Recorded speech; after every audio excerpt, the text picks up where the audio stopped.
Hello मैत्रिणींनो, तर मी आज तुम्हाला काय पण भाजीची रेसिपी सांगणार आहे.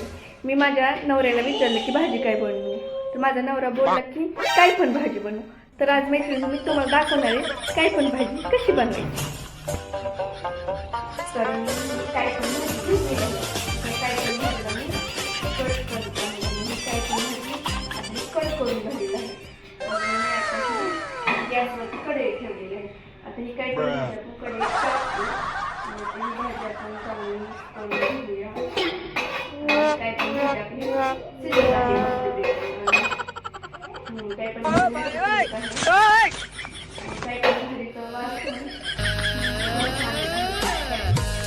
तर मैत्रिणींनो, तुम्हाला तुमच्या नवऱ्याने काय पण भाजी बनवायला लावली की असते काय पण भाजी बनवायची. आणि तुम्हाला माझी काय पण भाजीची रेसिपी आवडली असेल तर लाईक करा, सबस्क्राईब करा, बेल आयकॉन ऑन करा. Thank you, bye.